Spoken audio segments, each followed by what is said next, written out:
Então, meus irmãos, boa noite. Vamos para a nossa preparação do ambiente, continuar no Vinha de Luz, capítulo 64 já. Bom, né? Fermento velho. Alimpai-vos, pois, do fermento velho, para que sejais uma nova massa. Existem velhas fermentações de natureza mental que representam tóxicos perigosos ao equilíbrio da alma. Muito comum observarmos companheiros ansiosos por íntima identificação com o pretérito, com o passado, na teia de passadas reencarnações. Acontece, porém, que a maioria dos encarnados na Terra não possuem uma vida pregressa respeitável e digna, em que possam recolher sementes de exemplificação cristã. Essa vida pregressa que ele está falando justamente da vida passada, mas às vezes é essa mesmo. Nós também nos apegamos ao nosso passado dessa própria vida, né? Quase todos, em vidas anteriores, né, nos embebedávamos com o licor mentiroso da vaidade em administrando os patrimônios do mundo, quando não nos embriagávamos com o vinho destruidor do crime, se chamados a obedecer nas obras do Senhor. Quem possua forças e luzes para conhecer experiências fracassadas, compreendendo a própria inferioridade, talvez aproveite algo de útil, relendo páginas vivas que se foram. Os aprendizes desse Jaés, contudo, são ainda raros nos trabalhos de recapitulação na carne, junto da qual a compaixão divina concede ao servo falido a bênção do esquecimento para a valorização das novas iniciativas. Não guardes, portanto, o fermento velho no coração.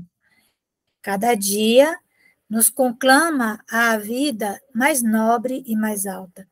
Reformemo-nos à claridade do infinito bem, a fim de que sejamos nova massa espiritual nas mãos de nosso Senhor Jesus. Então, muitas pessoas gostariam de recordar o que foram em vidas passadas, supondo que teriam sido eminentes personalidades. Entretanto, essa encarnação atual, com certeza, é a nossa melhor versão, já que ninguém regride. Então, o que nós vamos encontrar no nosso passado, fixado em nossa memória, são os momentos tormentosos, porque mesmo nessa encarnação já, nós pouco nos lembramos das alegrias. Nós sempre lembramos com mais facilidade das mágoas, das dores, dos traumas, né? Então, o esquecimento é uma bênção. Esquecer a encarnação passada é definitivamente bênção. Nós podemos saber quem nós fomos pelas nossas tendências. Pelas nossas tendências atuais, já podemos ter uma ideia. Então, nós vamos pedir para a Júlia fazer aí a nossa oração, tá bom, Júlia? Então, vamos elevar nosso pensamento a Jesus, agradecer por mais um dia, por suas bênçãos que temos recebendo durante a semana. Abençoe, meu Pai, todos que estão aqui nessa reunião, que possamos pôr em prática o que iremos aprender. Proteja cada um de nós, ilumine, me livre do perigo da rua. Que assim seja. Que assim seja, graças a Deus.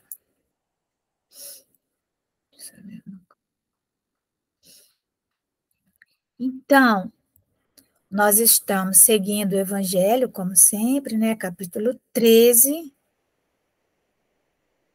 Não saiba a vossa mão esquerda o que dê a vossa mão direita. Então, nós estamos no item 17, a piedade.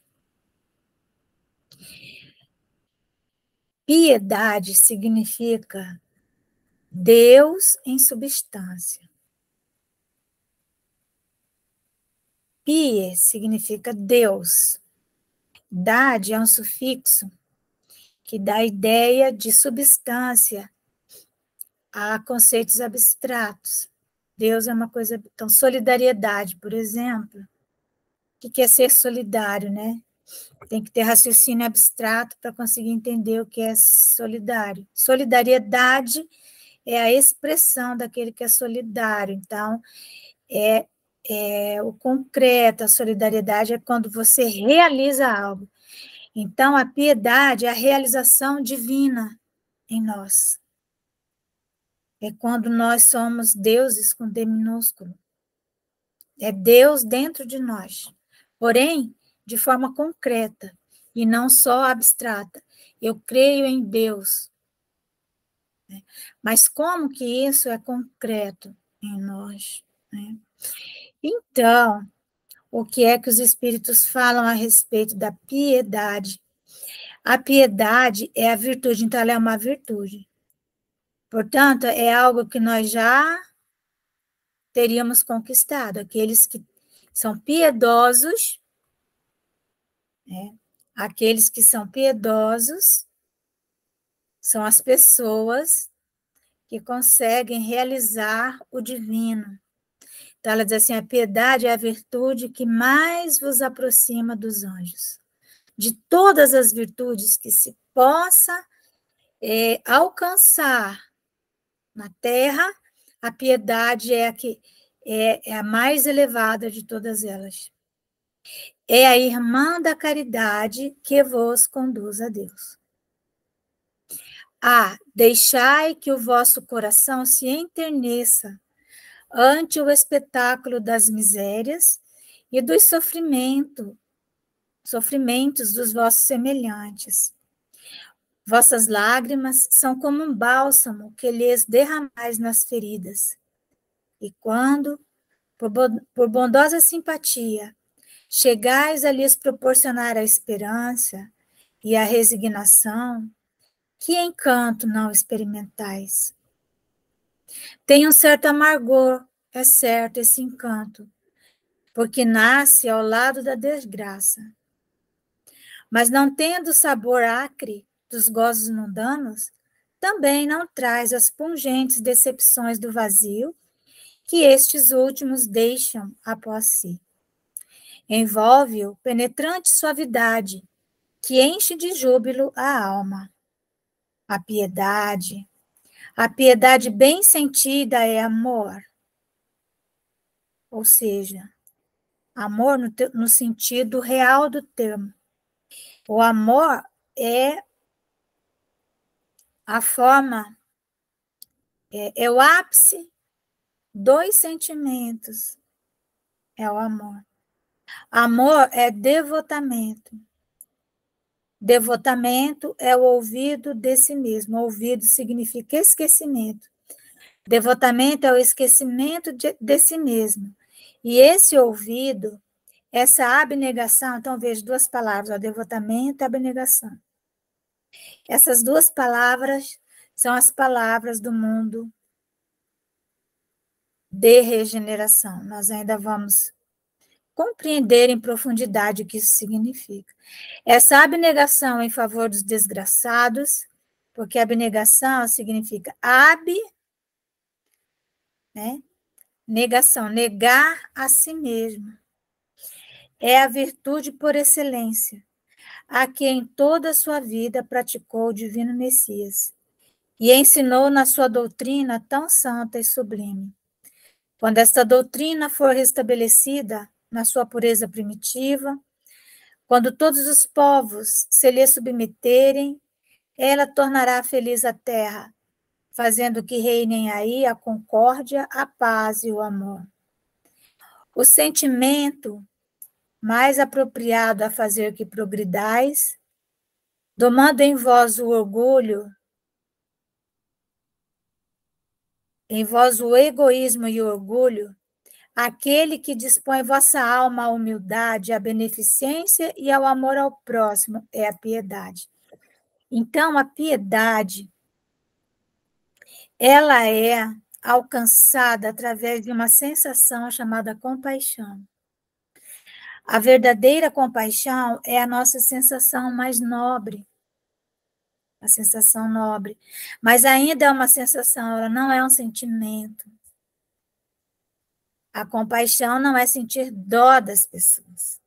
Piedade menos ainda. A piedade, ela já é um sentimento que faz com que você esteja em estado de consciência lúcida o tempo todo a respeito das necessidades daqueles que se aproximam. A compaixão, ela ainda é uma sensação porque ela ainda exige de nós uma certa análise da situação. A piedade, não, ela é um sentimento. Então, você está sempre, o tempo todo, a pessoa piedosa, ela nunca mais, ela perde isso, porque é um sentimento, né? Então, ela, sempre que ela está numa situação em que o outro necessita de atendimento, ela vai estar pronta para fazer isso. Ela vai ter não é mais a sensação pura e simples da compaixão, mas é aquele sentimento que leva a pessoa a saber exatamente o que fazer. Então, piedade que vos comove até as entranhas, à vista dos sofrimentos de vossos irmãos, que vos impele a lhes estender a mão para socorrê-los, e vos arranca lágrimas de simpatia.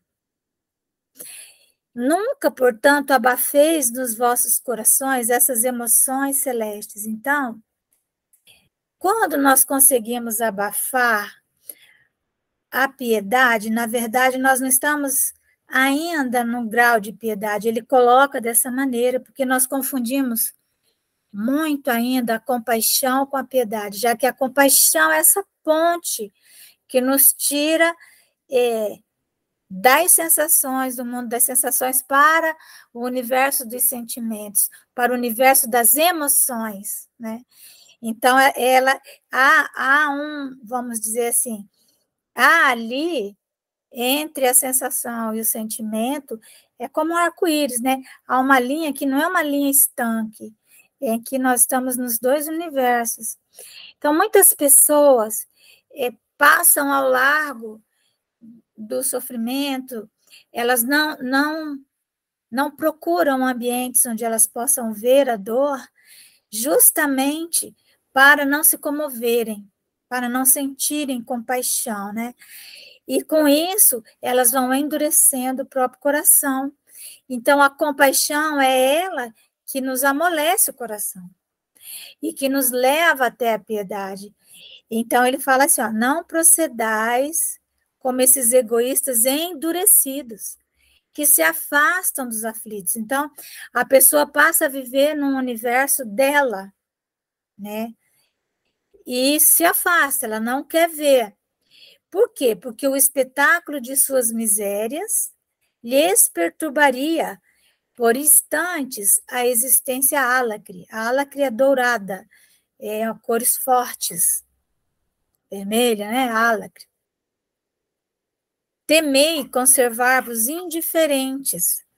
Então, a compaixão nos tira da indiferença, nos leva a realizar atos de misericórdia, até que chega um momento que isso se torna natural em nós, e quando se torna natural, é porque já estamos no estado de piedade.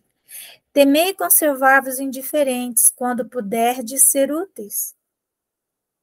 A tranquilidade comprada à custa de uma indiferença culposa, é porque a pessoa fica ali vivendo uma vida de conforto, lembrando que os nossos espíritos obsessores, né, aqueles que querem o fracasso da nossa reencarnação, muitas vezes, nos proporcionam vida de muito conforto, dinheiro, poder, muitas vezes poder, a gente pensa que é Deus que está dando, né? Mas são eles. Por quê? Porque esses ambientes dourados nos levam a esse estado de indiferença. E com isso nós perdemos a encarnação. Tem até uma historinha interessante de um jovem espírita que ele não se afastava das reuniões por nada, por nada. Então, ele mantinha uma fidelidade imensa. E aí, os obsessores tentaram de tudo para afastá-lo, principalmente porque eles queriam, vamos dizer assim, eles nem eram tão inimigos dele, eram inimigos da obra espírita. E então, eles queriam, de qualquer maneira, afastá-lo, porque ele tinha um grande carisma, um magnetismo pessoal muito grande, ele convertia muitas pessoas. E então nada, aí mandaram tudo que foi problema, casou com mulher complicada, tinha parentes complicados, mas nada o afastava da tarefa, né? E doença, nada. Aí eles fizeram uma reunião e um deles teve uma ideia. Primeiro martirizaram ele no trabalho, aí depois um deles teve uma ideia assim, vamos fazê-lo progredir no trabalho dele, ele era um servidor público. E aí vamos enchê-lo de coisas para fazer. E ele, então, do nada, começou a subir de posto, a ter um cargo, 2 cargos, e começou a se tornar uma pessoa de grande poder na repartição pública. E acabou, entrou na política. E então, o tempo foi se tornando cada vez mais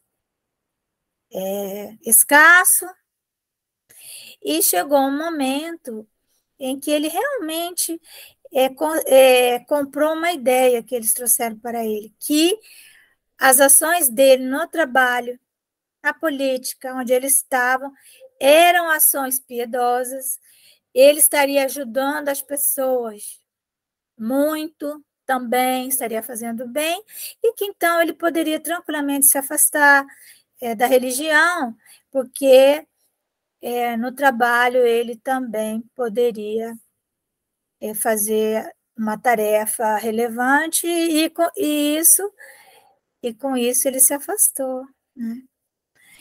E então eles tiveram, e aí ele passou a vida toda nessa situação. Então, muitas vezes, nós pensamos que é Deus que está nos dando algo, mas não é, né? Por isso, todo o cuidado que precisamos ter, não é? Com relação a tudo que nos acontece, vigilância, oração, né?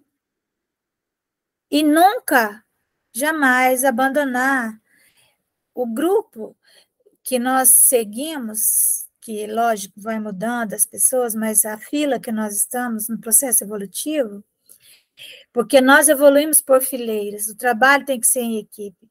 E são os 3 vórtices que nós temos que estar atentos, né? A filosofia, a ciência e a religião. Dentro do trabalho, ocorre a mesma coisa. Então, nós temos o nosso trabalho para o nosso sustento, que é necessário, e temos o trabalho que sustenta a nossa alma, que é o trabalho com Jesus, né? Que é diferente, são coisas diferentes. Então, que jamais venhamos a tirar o tempo de Deus, né? Dar a César o que é de César e dar a Deus o que é de Deus. E a piedade, ela nos ajuda nisso, né? A compaixão. Quão longe, no entanto, se acha a piedade de causar o distúrbio e o aborrecimento de que se arreceia o egoísta. Sem dúvida, ao contato da desgraça de outrem, a alma, voltando-se para si mesma, experimenta um confrangimento natural e profundo que põe em vibração todo o ser e o abala penosamente. Grande, porém, é a compensação quando chegais a dar coragem e esperança a um irmão infeliz que se enternece ao aperto de uma mão amiga e cujo olhar úmido, por vezes de emoção e de reconhecimento, para vós se dirige docemente, antes de se fixar no céu em agradecimento por lhe ter enviado um consolador e um amparo. A piedade é o melancólico, mas celeste precursor da caridade, primeira das virtudes que a tem por irmã e cujos benefícios ela prepara e enobrece. Miguel Ordô, 1862. Algum comentário? A Júlia parece que saiu. Será que caiu?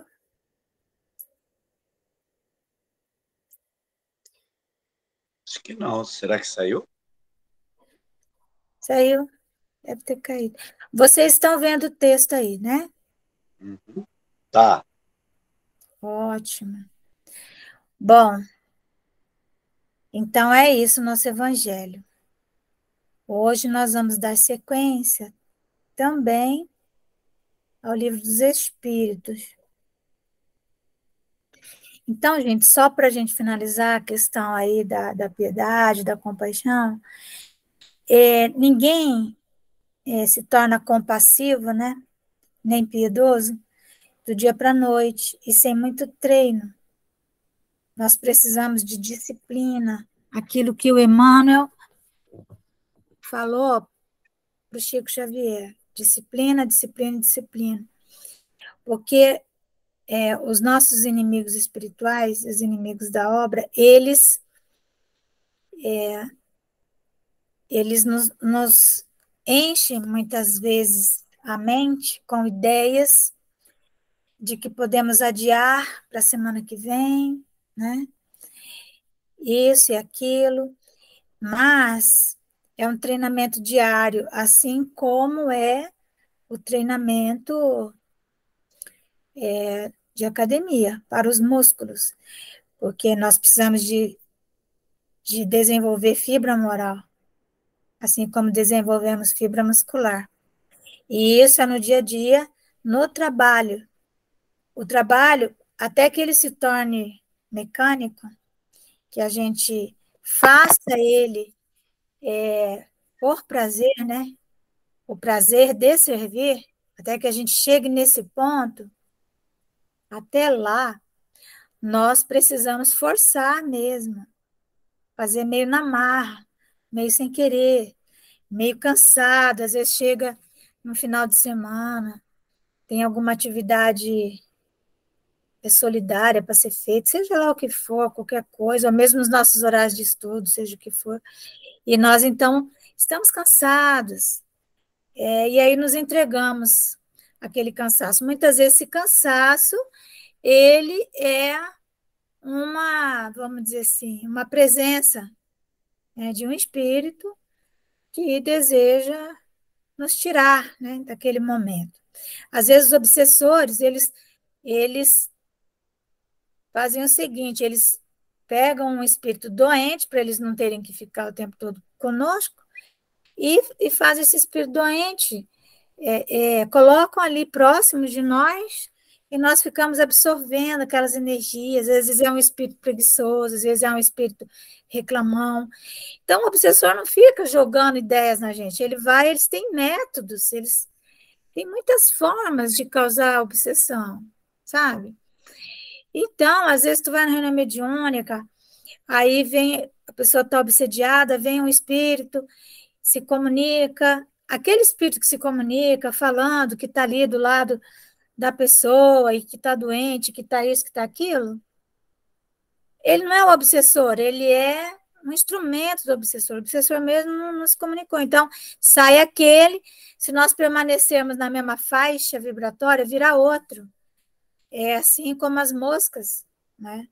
Você espanta a mosca, mas se você não tirar a sujeira, viram outras. Então, não adianta.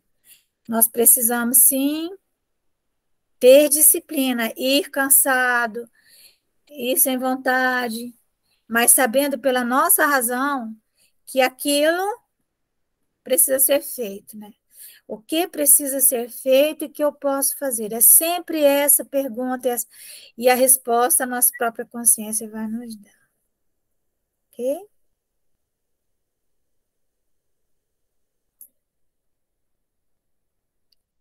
Muito bem. Então, meus queridos, está todo mundo muito sabidinho, né? Não perguntando nada? Ótimo. Mas foi muito interessante, fantástico. Aham, ótimo. Aprendi bastante aqui nesse trecho. Obrigado. Então vamos sempre prestar atenção, né, nas situações que nos estão chamando a termos compaixão, né? É sempre um teste. Vamos lá. Pluralidade dos mundos.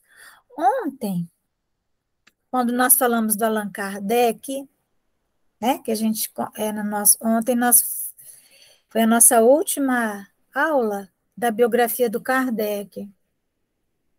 E aí nós falamos de Camille Flammarion, né? Camille Flammarion, um cientista da época, ele que descobriu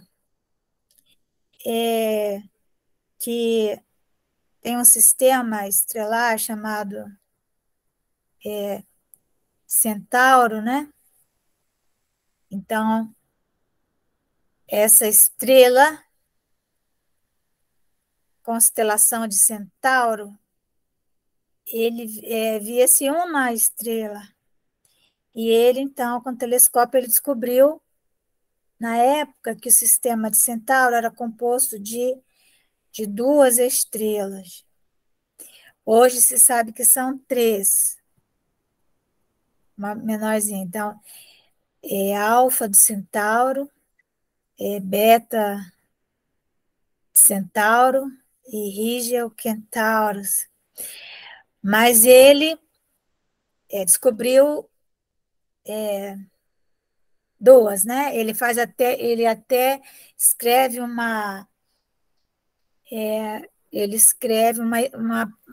texto muito belo, porque o sistema de Centauro, a estrela Alfa de Centauro, que é a que a gente mais vê, né? Alfa significa a primeira, mais brilhante, e beta a segunda.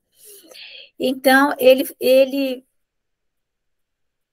diz assim, como que seria os planetas nesse sistema? Com certeza teria planetas ali, onde provavelmente não haveria noite, porque são duas estrelas, são três, né? Mas ele descobriu duas. Então, não haveria noite, mas elas tinham cores diferentes. Então, que lindo que deveria ser, né? Então, é o sistema, é a estrela mais próxima do nosso Sol, é a Centauro, né? A Alfa de Centauro. Então, o Camilo Flammarion, ele é um astrônomo. Ele é conhecido no mundo da astrofísica, da astronomia, como um grande cientista. Mas ele participou junto ao lado de Allan Kardec, né? É um clássico ele tem inúmeros livros escritos, belíssimos. Tem um livro chamado Estela, né? Que na verdade Estela significa estrela, e que ele então fala, romanceia a existência em outros mundos. E graças a ele, então, Kardec ficou bastante atento a ao ponto de colocar, olha aí no Livro dos Espíritos, a pluralidade dos mundos como sendo um dos princípios básicos da doutrina espírita. Porque uma doutrina, o que é uma doutrina? Você tem uma doutrina quando? Quando você consegue ter um conjunto de princípios que dão base de sustentação a ela. Então, a doutrina espírita ela tem 5 princípios básicos. Deus, porém não é um Deus qualquer, Deus como a causa, a inteligência suprema, a causa primária de todas as coisas. Espírito, porém, pré-existência e sobrevivência do espírito, não é simplesmente espírito. Reencarnação, pluralidade dos mundos habitados e comunicabilidade entre os espíritos encarnados e desencarnados, ou mediunidade. Então, esses 5 princípios aqui fazem a doutrina espírita. Existem doutrinas espiritualistas que creem em Deus e no espírito, mas têm visões diferentes. São espiritualistas, não são espíritos. Tem religiões que trabalham com a mediunidade, Umbanda, Quimbanda, várias outras, mas não tem a mesma noção que nós temos, nem da mediunidade, então, enfim, não são espíritos. Então, você reconhece uma doutrina pelos seus princípios básicos. Então, sempre que nós estivermos diante de alguma fala que não contemple esses 5 princípios, tem gente que coloca mais 2, mas, na verdade, esses outros 2 que se colocam são sempre decorrência, né? Por exemplo, a lei de causa e efeito, ela decorre da reencarnação, né? E a lei de evolução universal. Então, daí teríamos 7 princípios básicos. Então, se há quem diga que são 7, há quem diga que são 5. Mas, então, vamos lá, né? Vamos falar desse princípio aí que o Camille Flammarion tanto defendeu, né? E com certeza tem a mão dele aí. Ele era médium também, né? Recebia resposta dos espíritos. Então, a pergunta de Kardec é: são habitados todos os globos que se movem no espaço?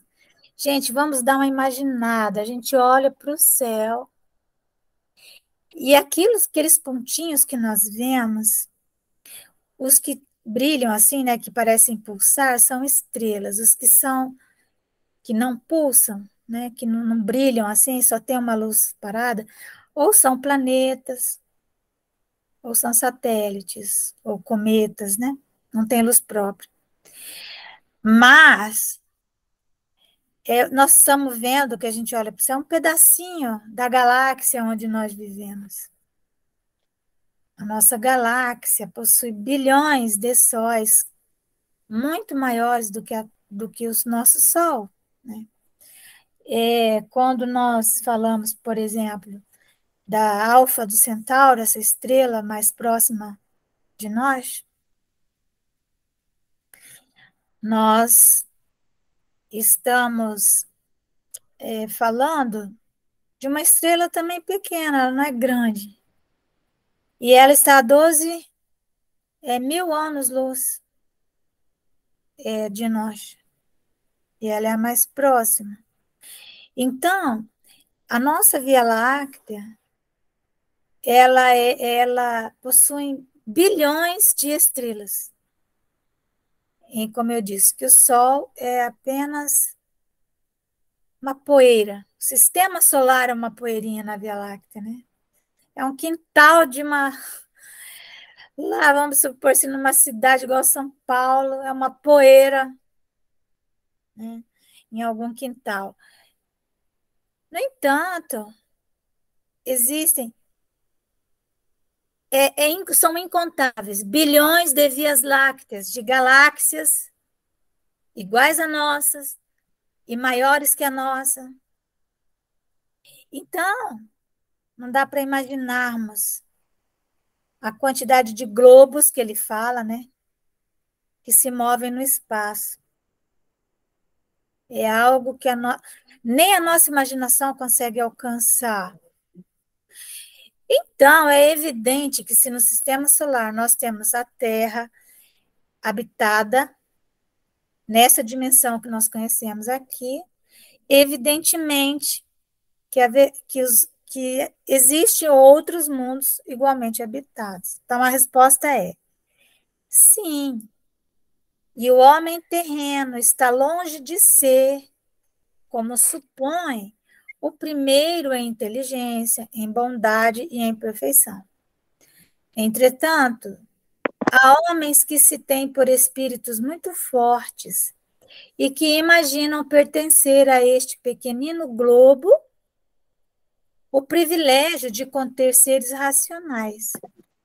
Orgulho e vaidade julgam que só para eles criou Deus o universo. Então, imagina, se Deus criou todas essas galáxias, tudo isso só para nós, que não conseguimos enxergar nem nada, eu digo sempre assim, é muita moldura para pouca paisagem. Eu gosto de pegasse, sabe, um grãozinho de areia, pintasse um grão de areia e colocasse uma moldura que fosse do tamanho de uma parede. Então, não tem lógica. Evidentemente que a moldura tem que ser menor que a paisagem, né? Ela não pode tirar, vamos dizer assim, a sua atenção daquilo que está lá. Então, realmente é orgulho e vaidade supor que só nós somos seres pensantes no universo. Então, Kardec, essa letra menor aí é Kardec, né? Comentando, ele diz assim, ó, Deus povoou de seres vivos os mundos, concorrendo todos esses seres para o objetivo final da providência. Acreditar que só os haja no planeta que habitamos fora duvidar da sabedoria de Deus, que não fez coisa alguma inútil. Certo, a esses mundos há de ele ter dado uma destinação mais séria do que a de nos recrearem à vista. Quer dizer, ser uma recreação para a nossa vista, ser uma pintura, até porque não temos condição de enxergar, né, quase nada. Aliás, nada há, nem na posição, nem no volume, nem na constituição física da Terra, que possa induzir à suposição de que ela goze do privilégio de ser habitada, com exclusão de tantos milhares de milhões de mundos semelhantes. Se alguém quiser fazer algum comentário, passo. Questão 56. É a mesma a constituição física dos diferentes globos, dos diferentes mundos? Não, de modo algum se assemelham. O que nós vamos pensar, então? Já vai, Eliseu. Nós vamos pensar, então, que se a constituição física dos mundos não se assemelham, evidentemente que os seres que habitam aquele mundo também não vão se assemelhar a nós. Fala, Eliseu. Estava lendo há pouco tempo que o cientista estava dizendo o seguinte, que todas as estrelas, ela tem um sistema de planetas, igual o Sol tem, o sistema solar nosso. Então, é uma estrela, ela tem planetas em órbita, em volta dela. Ela é que nem a Alfa Centauro, ela tem um sistema dela, de planetas dela, sabe? Então, toda estrela tem. Ela é uma estrela porque ela rege uns planetas que estão em volta, né? Fazendo órbita em volta dele. Igual o nosso sistema aqui. Então, você imagina quantos bilhões de sóis, né, de estrelas, e quantos bilhões de planetas tem, né? Se somar isso tudo. Então, o ser humano ele não tem condições de imaginar o que é o universo. Você vê, nós temos uma sonda viajando há quase 50 anos e não conseguiu sair do espaço, Sistema do nosso solar, né? sistema solar. Ainda não está conseguindo sair agora. Né? Uhum. Então, 50 anos viajando numa velocidade astronômica para nós aqui na Terra, e agora que está conseguindo sair lá. Ainda tem bilhões de anos para ela poder viajar, e nunca vai chegar onde precisa. Isso aí. A Então, grandeza vamos imensa. lá. Obrigada, Eliseu. Questão 57. Não sendo uma só para todos a constituição física dos mundos, seguir-se-á, isso que eu já adiantei e falei, né? Seguir-se-á tenham organizações diferentes os seres que os habitam? Sem dúvida. Do mesmo modo que no vosso os peixes são feitos para viver na água e os pássaros no ar. Então, que analogia boa é essa, né? Então, é evidente, o meio vai dar a organização. Nós vemos também nas nações. A constituição física e biológica ela tem muito a ver com o clima, né? Mesmo na Terra. Há uma diferença grande de constituição física em função do ambiente. O ambiente ele acaba determinando mais melatonina, menos, né? Um tipo de cabelo, outro tipo, para nos preservarmos. Então, da mesma forma, nesses mundos, os seres humanos, né, a humanidade, que as inteligências mais avançadas nesses planetas, nesses mundos, elas terão uma organização compatível com aquele planeta. 58. Os mundos mais afastados do Sol estarão privados de luz e calor por motivo de esse astro se lhes mostrar apenas com a aparência de uma estrela. Aqui ele está falando dos planetas do nosso sistema, né? Por exemplo, Plutão, né? Como que seria lá? Eles estão sem luz, estão sem calor, como é que funciona? Então, Plutão está lá no fim, quem está em Plutão vê uma estrelinha, o Sol, né? Aí ele diz assim, ó, pensais então que não há outras fontes de luz e calor além do Sol, e em nenhuma conta tendes a eletricidade que, em certos mundos, desempenha um papel que desconheceis, e bem mais importante do que o que lhe cabe desempenhar na Terra. Demais, não dissemos que todos os seres são feitos da mesma matéria que vós outros, e com órgãos de conformação idêntica à dos vossos.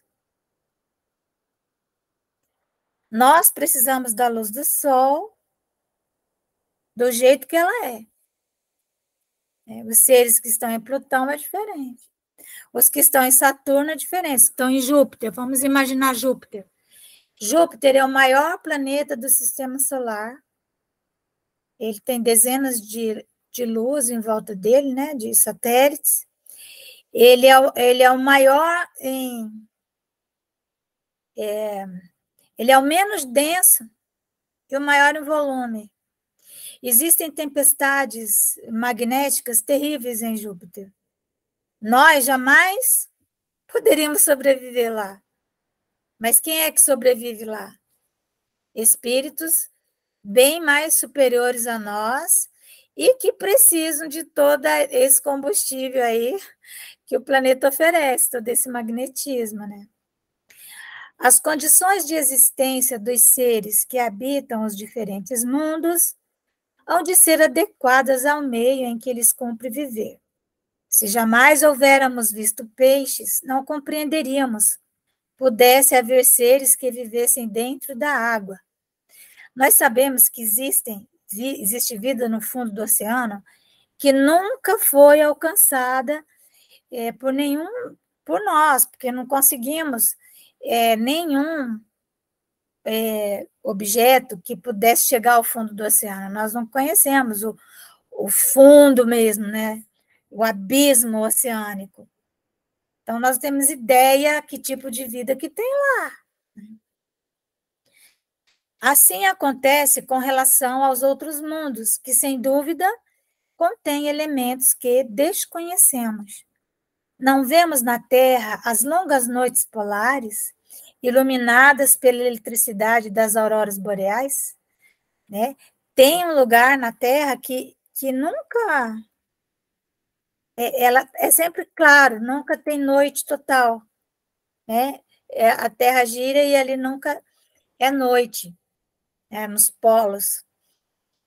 Mas também não é uma luz como a nossa. Né? Que há de impossível em ser a eletricidade, em alguns mundos, mais abundante do que na Terra, e desempenhar neles uma função de ordem geral, cujos efeitos não podemos compreender? Bem pode suceder, portanto, que esses mundos tragam em si mesmos as fontes de calor e de luz necessárias aos seus habitantes.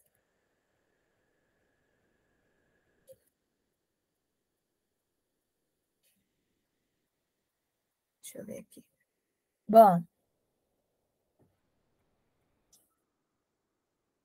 nós vamos parar aqui, tá bom? Porque aqui nós vamos entrar em considerações e concordâncias bíblicas concernente à criação da Terra, Gênese, né? Então, é interessante que nós vamos ver esse tema aí, que a gente vai voltar nele na próxima terça-feira, que aquilo que está em Gênese, na Bíblia, se analisado de forma transcendente, transpessoal, faz muito mais sentido do que nós podemos supor. Certo? Então, nós vamos encerrar. E quem aí se dispõe a fazer a nossa... Eu faço. Você faz? Faço. Posso fazer? Pode.